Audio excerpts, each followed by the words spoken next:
नमस्कार साथियों, स्वागत करता हूं आप सभी का माघ मास महात्म्य की कथा की श्रृंखला के इस अगले पावन अध्याय में। पिछले अध्याय में आपने सुना कि लोमेश ऋषि ने पिशाच बनी कन्याओं और ब्राह्मण को मुक्ति दिलाने का उपाय बता दिया था कि वे सब माघ मास में स्नान करें, जिससे उनके सारे पाप और शराब समाप्त हो जाएं। अब लोमेश जी ने एक अद्भुत कथा सुनाई अवंती देश के राजा वीरसेन की, जिसने नर्मदा तट पर राजसूय और अश्वमेघ यज्ञ किए थे। वहीं एक अधर्मी ब्राह्मण भद्रक, जो मात्र 3 दिन प्रयाग में माघ स्नान कर बैठा, वह भी सारे पापों से मुक्त होकर स्वर्ग को चला गया और तेज में राजा के समान हो गया। लोमेश जी ने कहा कि देखो, यज्ञ करने वाला भी फिर जन्म लेता है, मगर माघ मास में स्नान करने वाला जन्म और मरण से सदा मुक्त हो सकता है। इतना कहकर माघ मास के भगवान अंतर्ध्यान हो गए और देवदूती भगवान के ध्यान में लीन हो गए। तब देवनिधि कहने लगे कि हे महर्षि, जैसे गंगा जी ने इससे स्नान करने में मनुष्य पवित्र हो जाता है, वैसे ही भगवान की इस कथा को सुनकर मैं पवित्र हो गया। कृपा करके उस स्त्रोत को कहिए जिससे उस कृपा ने भगवान को प्रसन्न किया। लोमेश जी कहते हैं कि उस स्त्रोत को पहले गरुड़ जी ने पढ़ा और उससे मैंने सुना। हे विप्र, यह स्त्रोत अध्यात्म विद्या का सार, पापों का नाश करने वाला है। वासुदेव सर्वव्यापी चक्रधारी सज्जनों के प्रिय जगत के स्वामी भी श्री कृष्ण को नमस्कार है। जब स्तुति करने वाला जिसकी स्तुति की जाए तथा सभी जगत विष्णुमय है, तो किसी की स्तुति की जाए। जिस भगवान का श्वास वेद है, फिर कौन सी स्तुति करी जाए।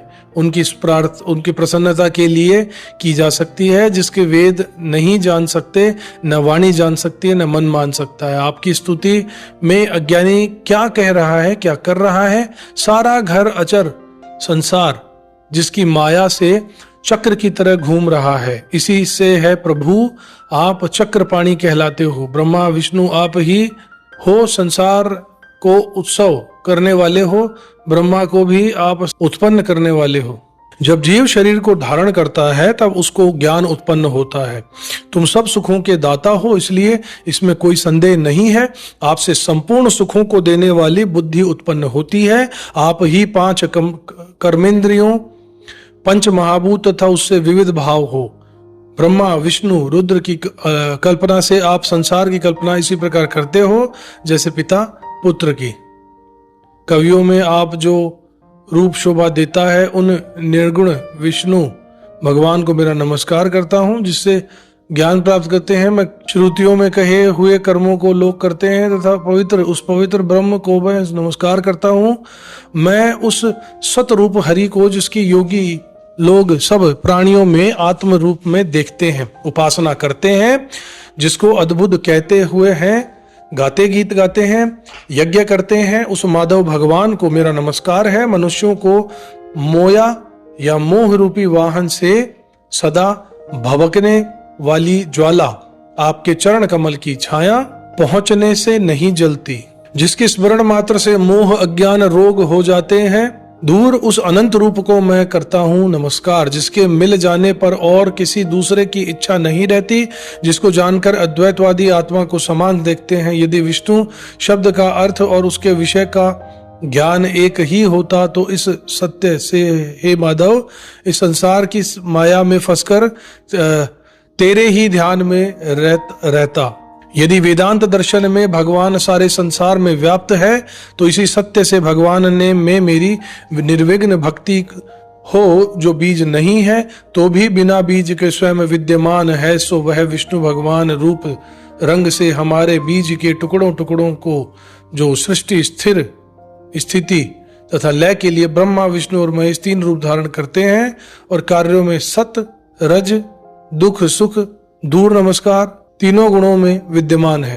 वह भगवान मुझ पर दया करे। जो देवताओं की प्रार्थना कर अवतार धारण करते हैं, वह भगवान मुझ पर प्रसन्न हो। जो प्राणियों के हृदय रूपी मंदिर में निर्मल देव वास करते हैं, वह भगवान मुझ पर प्रसन्न हो। जो अविद्या पूर्ण संसार का एक त्याग करता है, जगत में आप हो, आपका बनाया हुआ विश्व आनंद करता है। आपके त्याग करने वाले अपवित्र हो जाता है, उनके साथ करने पर भी साथ के बने रहते हो। विकार रहित जिनकी चारवाक पंचभूत योग से पैदा हुआ चैतन्य मानते हुए उपासना करते हैं। जैन लोग आपको शरीर का परिणाम मानते हैं और संख्यावादी दृष्टि से इसको देखकर और इसको आगे बढ़ाते हैं। जन्म इत्यादि से रहित चैतन्य रूप सदा आनंद स्वरूप उपनिषद जिसकी महिमा गाते हैं। आकाशदीप पंच महाभूत देह मन बुद्धि इंद्रियां सब कुछ तुम ही हो, तुमसे अलग और कुछ नहीं। तुम ही सब प्राणियों के उत्पन्न करने वाले हो और मुझको शरण देने वाले हो। तुम ही अग्नि रवि इंद्र होम मंत्र क्रिया तथा फल सब कुछ हो। कर्म देने वाले बैकुंठ में तुम्हारे सिवाय कोई नहीं है, मैं तुम्हारी ही शरण में हूँ। सब प्राणियों हेतु तथा उनको शरण देने वाले तुम ही हो। जैसे युवा पुरुष की युवती में और युवती पुरुष की युवा में प्रीति होती है, वैसे ही प्रीति तुम हो। जो पापी भी आपको प्रणाम करता है उसको यमदूत ऐसे नहीं देखते जैसे उल्लू सूर्य को। प्रत्येक पाप मनुष्य को उस समय तक ही दुख देते हैं जब तक वो आपके चरण कमलों का साथ नहीं होता। जिसको गुण जाति तथा धर्म नहीं कर सकते तथा गतियां भी स्पर्श नहीं कर सकती, वो इंद्रियों के वशीभूत नहीं है। जिनका बड़े बड़े मुनि लोग साक्षात नहीं कर सकते, उस भगवान को मैं नमस्कार करता हूँ। जितने ज्ञान रूपी सुंदर गुण हैं, जिन्होंने सुख स्वरूप मोक्ष रूपी लक्ष्मी का आलिंगन किया, जिन्होंने आत्म स्वरूप सुख भोगा है और जिन्होंने ध्यान रूप सुख भोगा है और जिन्होंने ध्यान रूप से मृत्यु को वंश में अपने वश में कर लिया है, ऐसे मुनियों से सेवित भगवान को नमस्कार है।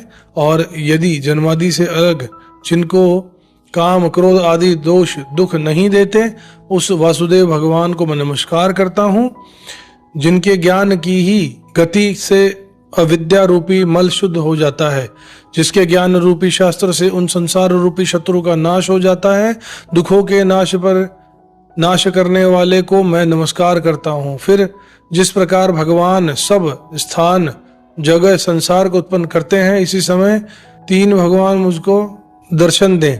इस प्रकार उनकी सच्ची भक्ति देखकर भगवान ने प्रसन्न होकर उस ब्राह्मण को दर्शन दिए और उस ब्राह्मण की स्तुति से प्रसन्न होकर उसको वरदान देकर भगवान अंतर्ध्यान हो गए और वह ब्राह्मण कृतकृत्य होकर भगवान में लीन हो गया और शिष्यों के साथ में स्तोत्र पढ़ता हुआ तपोवन में रहने लगा। जो भक्ति पूर्वक अर्थ को विचार कर इसका जप करता है, वह वैष्णव पद को प्राप्त होता है। इसके सदैव पढ़ने से मनवांछित कार्य सिद्ध हो जाते हैं।